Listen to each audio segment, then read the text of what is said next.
बच्चों, आज हम पढ़ेंगे कक्षा 8 साइंस यानी कि विज्ञान का अध्याय 14 विद्युत धारा के रासायनिक प्रभाव। हम आपको बताएंगे बच्चों इस पाठ से संबंधित प्रश्नों के उत्तर अभ्यास प्रश्नोत्तर में। तो चलिए शुरू करते हैं। सबसे पहला प्रश्न है यहाँ पर आपका, रिक्त स्थानों की पूर्ति कीजिए, यानी कि यहाँ पर आपको खाली स्थान भरने हैं। और आप देख सकते हैं बच्चों, सबसे पहले ये है आपके लिए विद्युत चालन करने वाले अधिकांश द्रव्य, और यहाँ पर रिक्त स्थान है बच्चों, और तथा फिर रिक्त स्थान है के बिलियन होते हैं। कुल मिलाकर यहाँ पर आपको 3 रिक्त स्थान भरने हैं। ठीक है, और किस प्रकार से आप यहाँ पर लिख सकते हैं बच्चों, आइए उत्तर में देख लेते हैं। पहले में लिखेंगे आप अम्लों, दूसरे में लिखेंगे क्षारकों, और तीसरे में लवणों।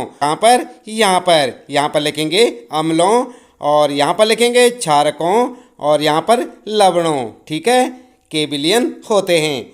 इसके बाद बच्चों आइए देख लेते हैं अगला। यहाँ पर बी है आपके लिए, किसी विलयन से विद्युत धारा प्रभावित होने पर, और फिर रिक्त स्थान है, प्रभाव उत्पन्न होता है। तो कौन सा प्रभाव उत्पन्न होता है? चुंबकीय प्रभाव। आप देख रहे हैं यहाँ पर उत्तर में आप देख सकते हैं बच्चों, चुंबकीय प्रभाव। कहाँ पर लिखेंगे? यहाँ पर चुंबकीय प्रभाव उत्पन्न होता है। ठीक है, इसके बाद अगला है बच्चों फिर सी है, यदि कॉपर सल्फेट विलयन से विद्युत धारा प्रभावित की जाए तो कॉपर बैटरी के, और फिर यहाँ पर रिक्त स्थान है, टर्मिनल से संयोजित प्लेट पर निक्षेपित होता है। तो यहाँ पर क्या लिखेंगे आप रिक्त स्थान में बच्चों? रिक्त स्थान में आप लिख सकते हैं ऋण। क्या लिखेंगे? ऋण। ठीक है, ऋण टर्मिनल से संयोजित प्लेट पर निक्षेपित होता है। ठीक है, इसके बाद अगला है बच्चों फिर डी है आपके लिए, विद्युत धारा द्वारा किसी पदार्थ पर वांछित धातु की परत निक्षेपित करने की प्रक्रिया को, और यहाँ पर रिक्त स्थान है बच्चों, कहते हैं। तो क्या कहते हैं? आप यहाँ पर देख सकते हैं विद्युत लेपन। कहाँ पर लिखेंगे? यहाँ पर क्या लिखेंगे? विद्युत लेपन कहते हैं। ठीक है, इस प्रकार से आपके इस पहले प्रश्न का उत्तर हो जाएगा। इसके बाद बच्चों फिर आइए देख लेते हैं यहाँ पर दूसरा प्रश्न आपके लिए, जब किसी संपरीक्षित्र के स्वतंत्र सिरों को किसी विलयन में डुबोते हैं तो चुंबकीय सुई विक्षेपित होती है। क्या आप ऐसा होने के कारण की व्याख्या कर सकते हैं? तो क्या लिखेंगे आप उत्तर में? उत्तर में आप लिख सकते हैं बच्चों, जब किसी संपरीक्षित्र के स्वतंत्र सिरों को किसी विलयन में डुबोते हैं तो चुंबकीय सुई विक्षेपित होती है। इसका कारण यह है कि विद्युत धारा चुंबकीय प्रभाव उत्पन्न करती है। विद्युत धारा के बहुत दुर्बल होने पर भी चुंबकीय सुई विक्षेपित होती है। चुंबकीय सुई का विक्षेपण विद्युत धारा पर निर्भर करता है। विद्युत धारा का प्रभाव जितना अधिक होगा, चुंबकीय सुई का विक्षेपण भी उतना ही अधिक होगा। आई बात समझ में? इस प्रकार से आप अपने इस दूसरे प्रश्न का उत्तर लिख सकते हैं बच्चों। इसके बाद आइए देख लेते हैं तीसरा प्रश्न। यहाँ पर ऐसे 3 द्रव्यों के नाम लिखिए जिनका परीक्षण चित्र 14.9 में दर्शाए अनुसार करने पर चुंबकीय सुई विक्षेपित हो सके। और आप देख सकते हैं बच्चों, यह है आपका चित्र, आप इसे अपनी पाठ्य पुस्तक में देख सकते हैं। ठीक है बच्चों, 14.9 जो चित्र है आपका, आप अपनी पाठ्य पुस्तक में देखें, और उत्तर में आप लिख सकते हैं बच्चों। उत्तर में आप पॉइंट बनाकर लिखें। फर्स्ट लिखें नींबू का पानी, सेकेंड लिखें टोटी का पानी, और थर्ड लिखेंगे कॉपर सल्फेट। आई बात समझ में?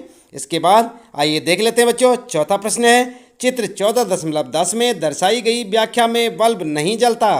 क्या आप संभावित कारणों की सूची बना सकते हैं? अपने उत्तर की व्याख्या कीजिए। और आप देख सकते हैं बच्चों, यह है आपका चित्र 14.10। आप इसे अपनी पाठ्य पुस्तक में देख सकते हैं 14.10। ठीक है, और उत्तर में आप लिख सकते हैं बच्चों, ठीक इस प्रकार से लिखें, अगर चित्र में दर्शाई गई व्यवस्था में बल्ब नहीं जलता है तो इसके संभावित कारण निम्न हो सकते हैं। और क्या क्या हो सकते हैं? फिर पॉइंट बनाकर लिखेंगे। फर्स्ट लिखेंगे द्रव अपने में से विद्युत धारा प्रभावित नहीं होने देता। ठीक है, सेकेंड कारण लिख सकते हैं बच्चों, विद्युत धारा बहुत दुर्बल हो जिससे तंतु पर्याप्त गर्म नहीं हो पाता है, इस कारण बल्ब दीप्त नहीं होता। ठीक है, और आपके प्रश्न का उत्तर हो जाएगा। इसके बाद बच्चों फिर आपके लिए है यहाँ पर पांचवा प्रश्न, 2 द्रव्यों ए तथा बी के विद्युत चालन की जांच करने के लिए एक संपरीक्षित का प्रयोग किया गया। यह देखा गया कि संपरीक्षित का बल्ब द्रव्य ए के लिए चमकीला दीप्त हुआ, जबकि द्रव्य बी के लिए अत्यंत धीमा दीप्त हुआ। आप निष्कर्ष निकाल सकते हैं कि, और फिर यहाँ पर आप देख सकते हैं फर्स्ट है द्रव्य ए द्रव्य बी से अच्छा चालक है, और सेकेंड है बच्चों द्रव्य बी द्रव्य ए से अच्छा चालक है, या फिर थर्ड है यहाँ पर दोनों द्रव्यों की चालकता समान है, या फिर चौथा यहाँ पर द्रव्यों की चालकता के गुणों की तुलना इस प्रकार नहीं की जा सकती। तो क्या लिखेंगे आप उत्तर में? उत्तर में आप लिख सकते हैं बच्चों, फर्स्ट वाला ऑप्शन आपका बिल्कुल करेक्ट है। द्रव ए द्रव बी से अच्छा चालक है। ठीक है, आप इसे लिख सकते हैं। इसके बाद बच्चों फिर आपके लिए छठा प्रश्न यहाँ पर, क्या शुद्ध जल विद्युत का चालन करता है? यदि नहीं तो इसे चालक बनाने के लिए हम क्या कर सकते हैं? तो क्या कर सकते हैं बच्चों, आप जानते हैं क्या? उत्तर में आप लिखेंगे नहीं, शुद्ध जल विद्युत का चालन नहीं करता। इसे चालक बनाने के लिए हम इसमें नमक, चीनी जैसे साधारण लवण घोलकर इसे चालक बना सकते हैं। आई बात समझ में? इसके बाद अगला प्रश्न है बच्चों सातवां, आग लगने के समय फायरमैन पानी के हौज पाइपों का उपयोग करने से पहले उस क्षेत्र की मुख्य विद्युत आपूर्ति को बंद कर देते हैं। व्याख्या कीजिए कि वे ऐसा क्यों करते हैं। तो आप भी जानते हैं बच्चों ऐसा क्यों करते हैं वे लोग।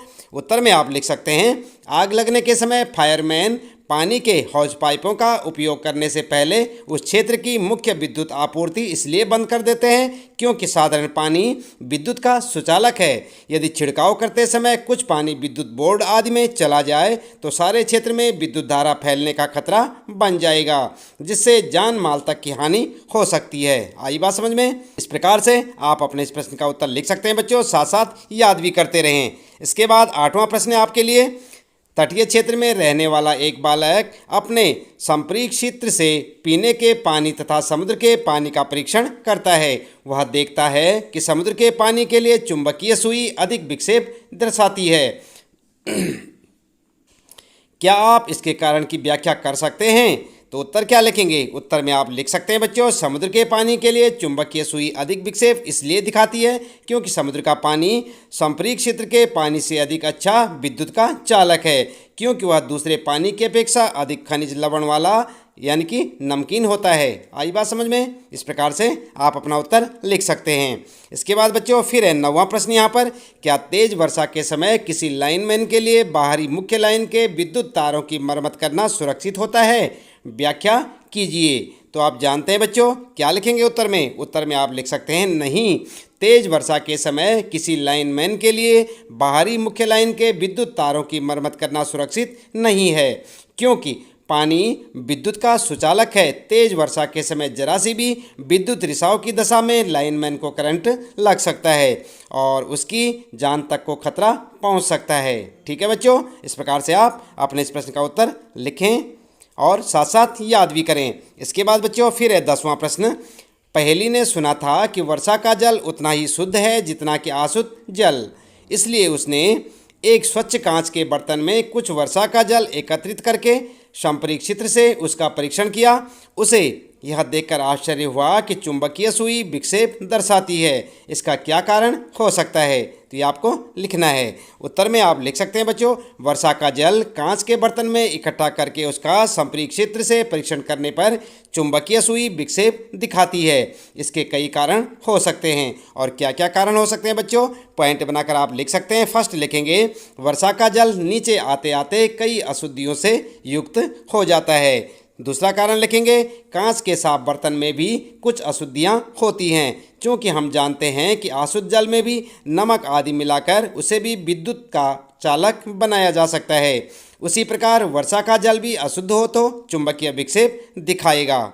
आई बात समझ में बच्चों? इस प्रकार से आप अपने 10वें प्रश्न का उत्तर लिखें। और फिर आता है आपका 11वां प्रश्न यहाँ पर, अपने आसपास उपलब्ध विद्युत लेपित वस्तुओं की सूची बनाइए। तो आप बना सकते हैं बच्चों। उत्तर में आप लिख सकते हैं, विद्युत लेपित वस्तुओं की सूची निम्न है और पॉइंट बनाकर लिखेंगे बच्चों। नंबर 1 नकली आभूषण, नंबर 2 नई साइकिल का हैंडल तथा रिम, तीसरा लिखेंगे कार के कुछ भाग, चौथा लिखेंगे स्नान घर की टोंटी, अगला लिख सकते हैं आप 5वां गैस का बर्नर या गैस बर्नर, फिर लिखेंगे लोहे की वस्तुओं पर जिंक की परत और फिर रसोई के बर्तन। ठीक है, इस प्रकार से आप अपने इस प्रश्न का उत्तर लिख सकते हैं बच्चों। एक सूची बनानी थी, चाहे तो आप अपने हिसाब से भी बना सकते हैं। इसके बाद फिर आता है यहाँ पर 12वां प्रश्न है बच्चों, जो प्रक्रिया आपने क्रियाकलाप 14.7 में देखी वह कॉपर के शोधन में उपयोग होती है। एक पतली शुद्ध कॉपर छड़ एवं एक अशुद्ध कॉपर की छड़ इलेक्ट्रोड के रूप में उपयोग की जाती है। कौन सा इलेक्ट्रोड बैटरी के धन टर्मिनल से संयोजित किया जाए, कारण भी लिखिए। तो आपको यहाँ पर कारण भी बताना है। उत्तर में आप लिख सकते हैं बच्चों, अशुद्ध कॉपर की छड़ को धन टर्मिनल से संयोजित किया जाना चाहिए, क्योंकि अशुद्ध छड़ का कॉपर विलयन में मिलेगा तथा शुद्ध कॉपर ऋण टर्मिनल से जुड़े शुद्ध कॉपर की छड़ पर जमा होगा। आई बात समझ में? इस प्रकार से आप अपने इस प्रश्न का उत्तर लिख सकते हैं बच्चों। इसके साथ ही इस पाठ से संबंधित प्रश्नों के उत्तर यहाँ पर समाप्त होते हैं। उम्मीद है कि आपको अच्छे से समझ आए होंगे। आप इन्हें अपनी नोटबुक में नोट करें और इन्हें अच्छे से याद करें। और यदि आप चैनल में पहली बार आए हैं तो चैनल को भी सब्सक्राइब अवश्य कर दें, बेल आइकन भी दबा दें बच्चों, ताकि आपको आने वाली प्रत्येक पाठ की वीडियो की नोटिफिकेशन मिलती रहे। और जानते रहें अपने कक्षा 8 साइंस के सभी पाठों के प्रश्न उत्तर हमारे साथ। मिलते हैं फिर अगली वीडियो में नए पाठ के कुछ नए प्रश्न उत्तरों के साथ।